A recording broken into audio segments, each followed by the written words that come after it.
The Nintendo Wii U is, to say the least, a very underwhelming console. It just didn't have the success rate that something like the Wii had during its launch and early performance, and it couldn't even stack up to its competitors all that much, with its lack of third-party support, its finite resources and capacity despite its transition to HD, and its reliance on trying to make gimmicks from its main controller, the Wii U gamepad. The thing was a novel idea at the time and seemed to be the setup for what was to become the Nintendo Switch, but it just wasn't in the same mental design unlike the latter. It tried more to be a Wiimote rather than a portable option and ultimately got stuck being labeled as a gimmick controller. Even still, not all games relied on the gamepad so heavily, often using it either as a secondary screen option over the TV or just adding small additions that don't have much of an effect on the actual gameplay. This also applies to some Nintendo musts for this console like Donkey Kong Country Tropical Freeze, Super Smash Bros. For Nintendo Wii U, Yoshi's Woolly World, and Mario Kart 8. Now, Mario Kart isn't exactly a series designed around a console's main gimmick, as it's inherently an all-accessible game. The absolute most they've done tying it with a console's gimmick or capabilities is the double screen on both Mario Kart DS and 7,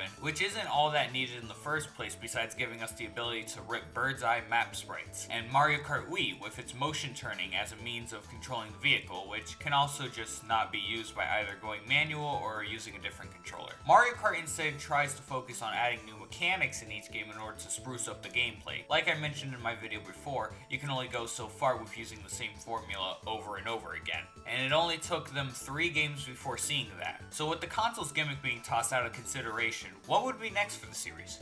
I mean, besides updating the visuals and models for HD support, what would be the added mechanic to the game that'll liven up the presentation and gameplay? They've already done multi-available cards, both limited and unlimited. They've tried loop-de-loops to very limited success. They've tried kart interactions with the environment. They've tried gliding. Honestly, what could these guys go for next? And this was sort of the dilemma when coming up with this game during its development phase.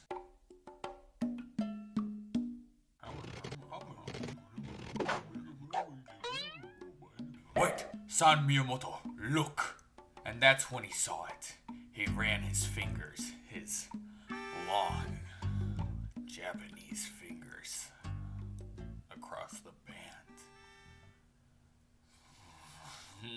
It's like a track, but not just on the ground. It's built like it goes around. Genius!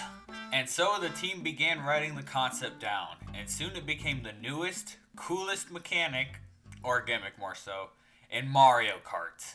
But we'll get back to that in a minute. First, we gotta talk about the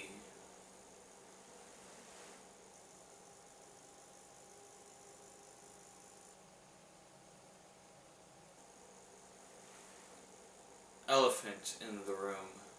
Mario Kart 8 saw a worldwide release mostly in the last few days of May of 2014, and just like with most of their Mario Kart releases since Double Dash, it was a hot seller for the Wii U, and may also be primarily responsible for the rise in Wii U sales in 2014 and early 2015, along with the release of Super Smash Bros. For Wii U. By the end of the console's lifespan, the game had made 8 million in sales, with recent publications showing close to 8.5, easily making it the best-selling Wii U game released, beating second and third place by nearly 3 million units. Despite this, the game never got fucking re-released as a Nintendo Selects label, but neither did Mario Kart 7, or Mario Kart Wii, or Mario Kart DS, or Mario Kart Double Dash.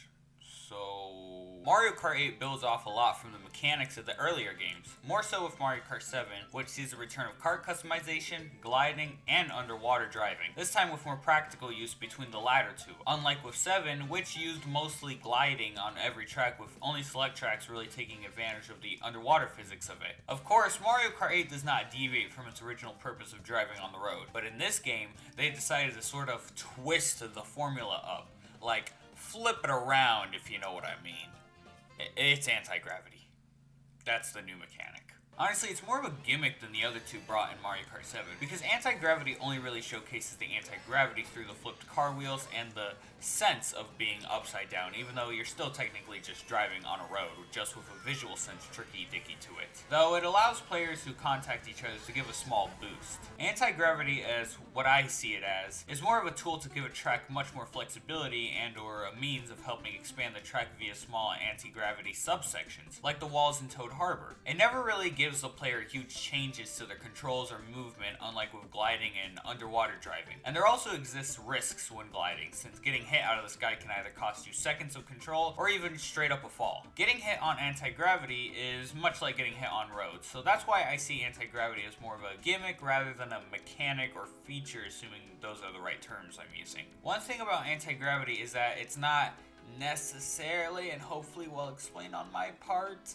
shoehorned into every track, unlike gliding in Mario Kart 7. Now, every new course has an anti-gravity section, whether that be a small subsection of the track or covers a majority of the track. That's to be expected. However, only slightly more than half old retro tracks were updated with anti-gravity in some parts of them. And most of these tracks don't deviate far from the original design of the track in mind, even with the anti-gravity sections. It still feels like you're playing on the original tracks, just with a newer look covering your goggles. I think the only retro track with such a huge, substantial difference to its look is N64 Rainbow Road, but that was more so because Rainbow Road in Mario Kart 64 was so bland in its environment. So it's still a better upgrade overall, but I still will never forgive Nintendo for only allowing one lap total on this track. Why with the 3 system checkpoints? Yeah, I know, I forgot to discuss it in my Mario Kart 7 video, but I just don't like this system. I could have understood shortening it to a 2-lap number like how Double Dash did it for Wario Coliseum, but you know what they say. Just go into versus mode and replay the track if you want to see all of it again, you whiny bitch. I do find some anti-gravity additions a little odd though, both on new and retro tracks, like this turn in GBA Mario Circuit. I mean, it doesn't even flip or stay straight upwards. I've seen earlier Mario Kart tracks with more steepness than this. The carts don't need their gravity wheels on for this turn. I mean, it doesn't kill the track design.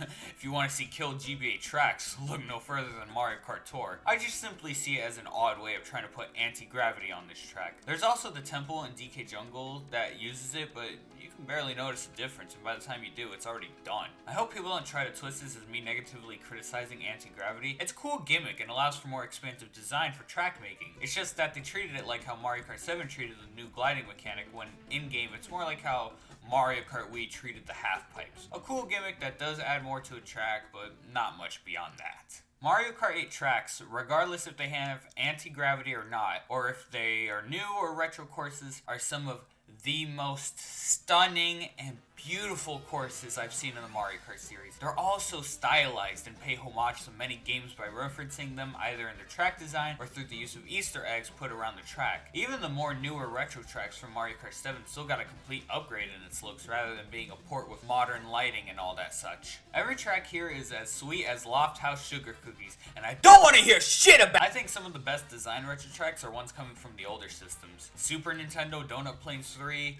N64 Yoshi's Valley, GBA Mario Circuit, DS Wario Stadium. All of these tracks got a complete overhaul in everything outside of the intended layout of the track and helped add more depth and detail into making them, giving them a sense of replaying an older track in a more modern style. I especially love what they did with Donut Plains 3. They added so much unique detail to this track, even beyond the wall boundaries, and made a once difficult as hell track into probably one of the best looking SNES redesigns I've seen in Mario Kart, especially given the past 3 games just made the track the exact same through and through, only adding a few ramps and speed bumps here and there. Definitely one of my favorite retro remakes in this game. Oh, but we can't be looking at the retro courses all day. Sure, they may be a beauty in the eye of the Wii holder, but can that same sentiment be held for the new courses? Just like with the retro tracks, the new tracks are absolutely stunning and gorgeous with the HD quality of the game. Most new tracks are absolutely top tier in terms of racing, design, and balance around vehicle usage and the anti-gravity. The Mushroom Cup pretty much showcases most of everything that you'll be seeing on racing tracks. Twists and turns, anti-gravity zones, boost ramps, and glider shots. Small and big stage obstacles and hazards, underwater driving, and shortcuts you can take. It's all established in this cup to help serve new players into what they are exactly getting into. This game also has my considered favorite cup in possibly all of Mario Kart history, that being the Star Cup. Every track here just hits it out of the park in terms of creative track design and implementation of gimmicks. Sunshine Airport is probably one of the best tracks ever done in Mario Kart, and you can tell they've been holding on to this idea since Mario Kart Double Dash based on this one totally related to development commercial for the game. The glider and anti-gravity mix section is especially a cool spot since you can nearly get smacked by a fucking airplane flying at you. Only issue is there is no TSA security to hold you at the checkered line for 25 minutes for each passing lap, so it gets points deducted for no realism. Dolphin Shoals is probably the weakest one in this selection, but in terms of other tracks outside of this cup selection, it still clears most of them. It's a track that does right with the underwater driving, even allowing pipe tricks and eel riding, and referencing the many sea critters in the Mario universe, including my goats, the Gelectros. Plus, who doesn't love the saxophone?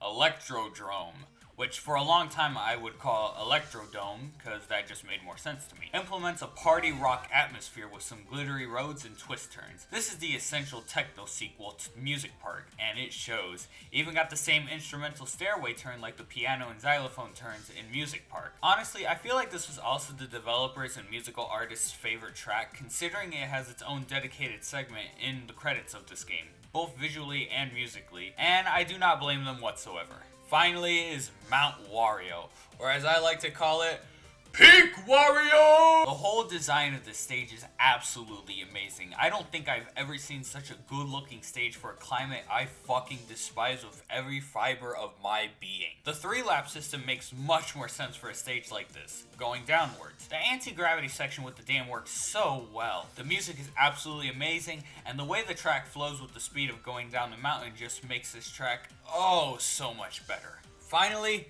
if these arguments couldn't convince you anymore, it's simply named after Peak! Easily a top tier cup with its track selection. Something that can be said for the Special Cup, which I think the opposite of. Likely the weakest cup in not just Mario Kart 8, but maybe in the entire series. Though Super Mario Kart doesn't have any cups that have as much variety as this one does. So maybe not in the whole series, but it's still pretty damn low. I do like Cloud Top Cruise, especially the Thundercloud section, but Bone Dry Dunes and Bowser Castle seem a lot more uninspiring and very bland, for lack of better words. That callback to the Bowser statues from Mario 3 is neat. And Rainbow Road, I mean Jesus, what the hell kind of Rainbow Road is this? With this man-made futuristic hub design and weak hue and contrast style to it, it just sucks the life out of it. This feels more like a satellite road than a Rainbow Road. Like, I get Rainbow Road is set in space and is often featured with various floating objects, man-made or not, to tag along with the track, especially something like Mario Kart 7, which is the first game to really break away from a full track-covered Rainbow Road, but at least the planetary objects fit with the spacey, otherworldly nature of this track.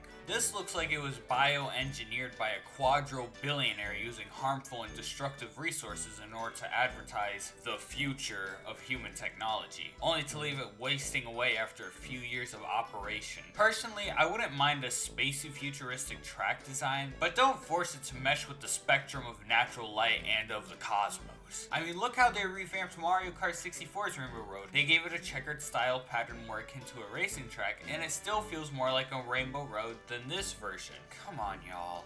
Of course, even then, the music for each of these tracks are still bangers. In fact, the whole OST is just bangers, and after listening through it, I can kind of see why. Mario just works so well with jazz. The 3DS and Wii U era was really where big band and jazz style tracks started to become cemented with the world of Mario. Super Mario Galaxy 2 and Mario Kart 7 gave us a good taste of what it's like for a lot of their songs, and games like Sicker Star had pretty much selected the type of music genre that would be associated heavily with Mario's style down to a T. But Mario Kart 8 along with Mario 3D World really pushed it to where it is now, and in my opinion is where they really invested the usage of live recording, big band music into the soundtracks of their games. Yeah, you heard that right.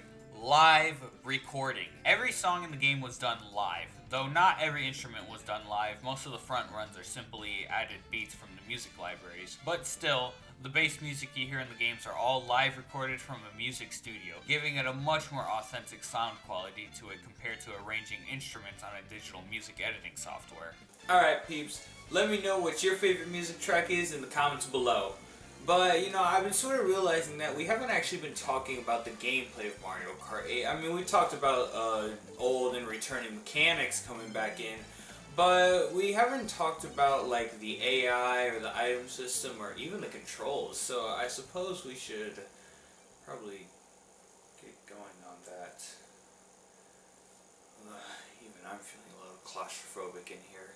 For my recording session, I use the gamepad as my primary controller, and though it does have some gimmicks tied to it, it's nothing too big that would affect the gameplay differently with or without it. So you can also preferably use the Wii U Pro controller if desired, or even the Wiimote if you're nuts like that. Mario Kart 8 shares a lot in terms of physics and gameplay mechanics from Mario Kart 7. For one, all the old mechanics return, like underwater driving, wind spots, and gliding, with some more balanced usage between the three, at least compared to Mario Kart 7. The game allows you to customize your karts once again, this time allowing you to see statistical information on what each kart, wheel, and glide combination gives you. Look at this fuck-ass B-Dasher. Now look at this render. I told you. Karts aren't just the only options to select, as both standard and sport bikes have returned, also being able to be customized, and a new class of vehicles, ATVs. In-game, ATVs are listed as karts and act in control as karts do, but can share either character models or animations from bikes. That's about it besides their own statistical advantages. Characters can still influence the kart's statistical values a bit depending on their weight class, but unless you're a competitive tryhard or metard, this shouldn't matter all that much in the grand scheme of things. There have been even further gameplay and mechanical changes done when in-game. For starters, when falling off a stage, you don't fall completely into a pit and black out before being saved by Lakitu.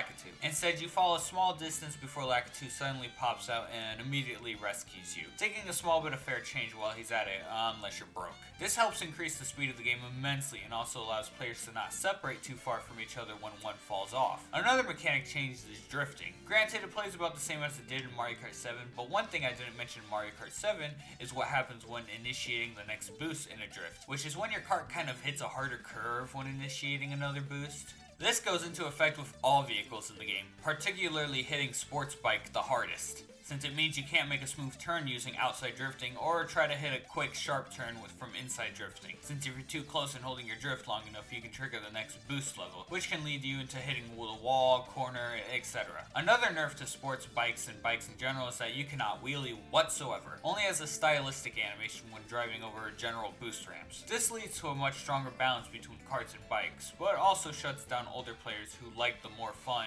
mechanics of the bikes in Mario Kart Wii. A bike for a kart, a Wii for you. Another thing with drifting is a new secret technique known as frogging, or the better terminology, fire hopping, which is to perform multiple hops after releasing your drift boost. For some odd reason, your boost times last longer when in midair than when on the road. This can lead to your boost extending to up to 5 seconds depending on your boost drift level and precise timing between each hop. Generally, this sees more use in time trials, but hey, there's always that one sweat you'll find online doing this. Invincibility towards harmed drivers has also been generally increased across the board, to the point where sometimes you can be invincible for a good second and not be harmed by anything else targeting you. This was likely to ensure avoiding getting Mario Karted. The item mechanics and probabilities have also gotten a complete overhaul, with several changes such as item probability now being reliant on distance units over current place rankings. This in turn leads to more catch-up items if players or CPUs are too far behind, and generally leaving offensive items to be more obscure, especially in final laps where if separated enough will cause CPUs to dramatically boost further in to close your location. Items also won't be taken out of your slot when held behind you, severely limiting your ability to keep a backup on you at all times. However, this is somewhat remedied by the fact that only lightning can destroy your item regardless of where you have it with you, in or on the cart, and offensive items, even the explosive ones, won't do as such, making you really have to think of when to pull out that green shell for good measures. There are also a few item-specific changes, such as botted green shells having smart bounce, which allows them to ricochet green shells off walls that direct at you afterwards. And to that I say, hasn't this always been a thing? I just think it's more so that green shells are larger in this game than before, so it's probably a more common occurrence. But I've always felt like this bullshit happened in each game since Double Dash. All triple items now rotate around the cart instead of either being behind or stashed in the item slot. Golden Mushroom, Fire Flower, and 2 new items, Piranha Plant and Boomerang Flower, now show a timer or ammo limit on the item slot when using them frequently. Blue shells are now treated more like red shells when hit by them, something akin to Super Circuit, along with making recovering much more quicker. And Lucky 7 has now been upgraded to Crazy 8, but we'll get into newer items in a bit. The AI in Mario Kart 8 is also a step up from Mario Kart 7. Though Mario Kart 7 did have a competent AI, you could easily catch up to them, and even outpace them in a few tracks on the highest difficulty. Here in Mario Kart 8, they are definitely more tougher and have access to stronger items. Though because of the item system being determined by distance, they do heavily favor speed items still. Though this in turn creates a sort of item artificial rubber banding where they can be so far ahead of the pack that it becomes difficult to even think of catching up with them. Regardless, the AI balance is still far more favorable than anything in DS or Wii. One other thing is what the gamepad can do during a race. The gamepad gives the player 4 screen options when racing. This includes a horn screen that shows CPU items and rankings, along with 3 small screens that allow the 3 other options to cover the gamepad when selected, including just a copy screen from the television to allow you to race without turning on the TV, a map and CPU item showcase in similarity to the dual screen bottom maps from Mario Kart DS and 7, though not showcasing the fully zoomed in position of your racer. Finally is more so an in-game option of switching your controls over analog stick or tilt controls without having to pause your game. These are all cool, but really none of them are exclusive to the gamepad. The only exclusive one is actually the CPU item and ranking HUD, since there's no way to turn that on for the TV. Meanwhile, you can honk the horn with your L or ZL triggers when you don't have an item. You can turn on the display map with the select button. You can change your control options when pausing the game. And the in-game driving action, well, that's always on your TV. So really, the gamepad doesn't serve much of an influential purpose besides being able to see what items the CPUs are holding. Lame, but hey, it allows more accessibility for the game, even all the way to the Wiimote. Oh, also you can check your review again. Don't know why they cut this out with Mario Kart 7. But it's back. So what's the purpose of the Grand Prix in Mario Kart 8? Same shit as every other game. 3 starting engine classes, a selection of tracks and courses stuffed in their respective cups, and gold trophies you achieve by getting the highest ranked, usually getting first in races. You can also achieve star rankings based on your performance during races. Star rankings are luckily not a requirement to unlock characters in most kart parts, only for one part of a single kart selection. In fact, one good thing about star rankings is that they carry over to slower engine classes if done in a higher engine class. So getting a 3-star ranking on Mushroom Cup in 150cc will also apply that same ranking to the Mushroom Cup in both 50cc and 100cc. The way to unlock things is different per category. Cups are unlocked by winning cups previous to them in an engine class. Characters are unlocked randomly when winning in Grand Prix cups. Kart parts are unlocked randomly when getting coins, which, besides one part, is thankfully at a much lower number criteria to get all unlockable kart parts, and also allows coin collection in other modes. Fucking H, dude. This makes the coin reliability on unlockables much less of a hassle to deal with. Other modes are unlocked by, well, it would have been for completing the 150cc engine class, but they made it a default selection after the free update that gave us the slick-ass Monopoly cars and the 200cc engine. Yeah, 200cc. Braking is crucial. Yeah, they aren't kidding about that. This mode makes 150cc feel like you're taking a passenger ride in Niamo's car. 200cc, meanwhile, feels like you're taking the steering wheel of the Yukari Mobile. Sometimes you'll launch off a simple boost ramp and suddenly you're flying out like an NFL kicker's football during quarter 4. Yeah, Mario Kart 8 introduces DLC for the first time in the series. Some came in the form of free updates, specifically 200cc, a few licensed cars transformed into kart parts as part of a collaboration effort, and amiibo compatibility, where depending on the amiibo you can gain a special suit for the Mii drivers. There's also paid DLC, and this is the beefy part of it, consisting of brand new characters, tracks, kart parts, and even alternate skins depending on the character. Now, I didn't buy this because at the time I didn't have money, and by the time I did care enough, I ended up just getting Mario Kart 8 Deluxe, which has it all in one package. So for a few shots, you'll see deluxe footage ahead of time, but they look almost exactly the same. And damn, are they gorgeous as the base game tracks, especially Neo Bowser City, getting this complete upgrade from its 3DS counterpart, which I already thought looked pretty damn good. And of course, a lot of these tracks are accommodated with the new anti-gravity and glider features from the past 2 games. You'll love to see it. I do dislike how they handled the GBA courses though. They feel less like the original and more like completely new tracks just with the original track's arrangement. Honestly, it's not even that, it's more so the layout. Like if they gave Ribbon Road a complete graphical overhaul, that would be fine, but this does not feel like the same track I'm racing on from 2001. I don't expect it to be be mind-bearingly flat, but I also don't think it should have been changed so much that it draws away from the original design of the track. Going back to unlockables, the game also allows you to unlock and collect cool little digital stamps for beating or unlocking specific challenges. But it doesn't do anything, like all you can do is just open them up and look at them, like an Xbox in-game achievement. Man, if there was only some sort of application I could share these stamps, maybe even with multiple stamps, allowing creative artwork or scenarios between the characters.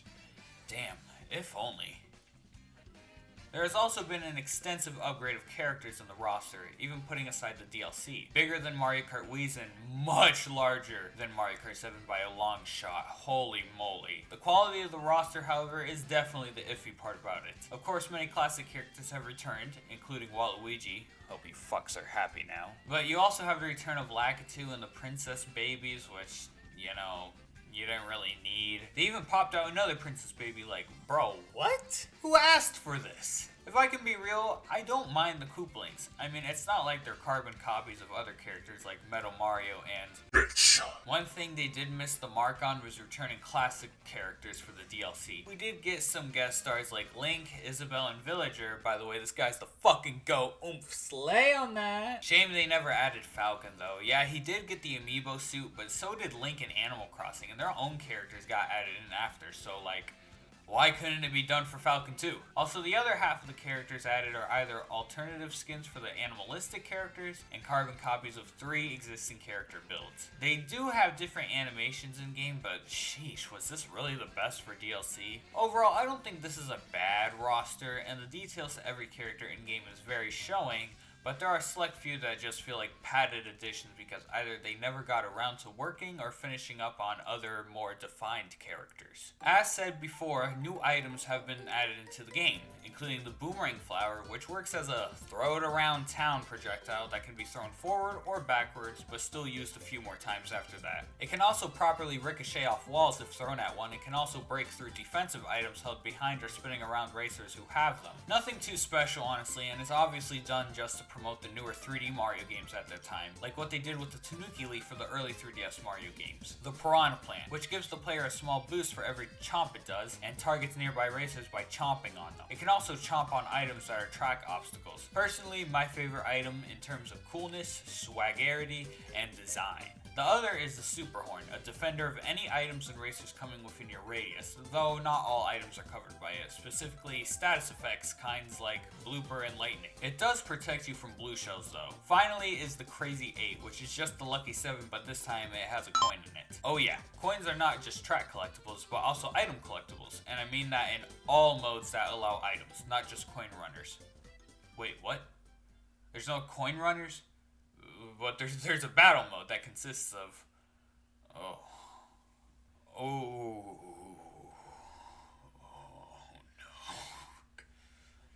You know how in Mario Kart 7 they separated the 2 battle modes in order to pad out the look of the menu? Well, this time they decided to forego one and just clickbait you into thinking we're back, but nope, it's just one fucking battle mode. Granted, versus mode did come back, and most menu options from various games also returned, including teams, timer, vehicle options, and round counts. But it's just balloon battle with 8 Grand Prix tracks, not battle arenas, Grand Prix tracks. This mode cannot just walk away wounded like this. Do you know how awful Balloon Battle is with Grand Prix tracks? It's almost a camp session sometimes. Even the smallest tracks can still end up with a cat and mouse situation once someone holds the lead. Look at this! This is with hard CPUs too. You know, even though some of the earlier battle arenas that I did criticize for also had cat and mouse situations, they at least were battle arenas. This just feels like a lazy cop-out into making a full battle mode. Furthermore, the item balancing also isn't the best. The game heavily incentivizes either coins, bananas, or shells, mostly green shells. In fact, there were so many green shells in my playthrough that I thought I had accidentally triggered shells only as my main item priority and I just didn't notice. But no, I went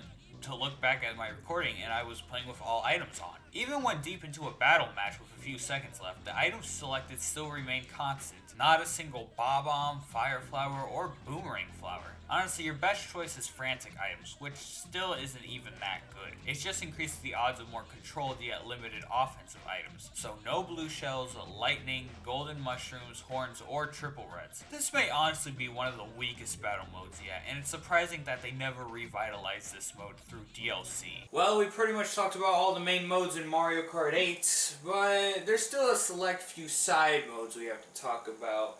And by a select few, I just mean one more. So if you've noticed in some footage, you'll see this star selection with a count up to 6 at the top of the screen during the results screen. What is it, you may ask? Well, it's simply a replay favoritor that allows you to save your race or battle replays. The whole of it, though more often showing highlights on the Mario Kart TV channel. This shit was so cool to me as a kid. I don't know why, but believing I had like this networking channel where I'd show off all my hype Mario Kart clips to my friends was so awesome and stunning to me. And it's not like Smash where you sit through the whole clip waiting for the kill shot. No, the game has a built-in automated highlighting system that can create these elaborate and dramatic shots depending on the integrated option for specific race highlights, and also the speed rate too, which to young me was the best addition, since I would just slow the video down at epic hits and snipes and just laugh my fucking ass off. I do genuinely think this is what got me interested in movie making at the time. Something I think I've slowly become more invested in over time, given that I'm making these fuck-ass videos for y'all. These clips could also be shared online through YouTube and Nintendo's Twitter, though that service has been long gone. In fact, the whole online service has been gone for a bit now. That's what I get for recording my gameplay and typing script documents weeks before finalizing everything. Alley-oop! Mario Kart 8 has clearly been overshadowed by its successor, which is why I'm obviously giving it its own review, even outside of the Booster Course Pass contents. But still, Mario Kart 8 on the Wii U implemented a lot of mechanics that I often seen get appraised for in Mario Kart 8 Deluxe, but not so much in this title, and that was simply because, well, the Wii U, and by extension the game, was a flop. Although sharing a very mixed reception with the character selection, base course selection, and battle mode, Mario Kart 8 implemented new mechanics, fixed and balanced old mechanics from previous games, and gave the Mario Kart series a complete glow-up given the advantage of HD graphic not only for the assets, but also the animations, effects, and speed of the game. Mario Kart 8 served well for Wii U lovers. In fact, I say Mario Kart 8 served well for Mario Kart lovers at the time. When this game released, it got a lot of praise, even with some mediocre content spots here and there.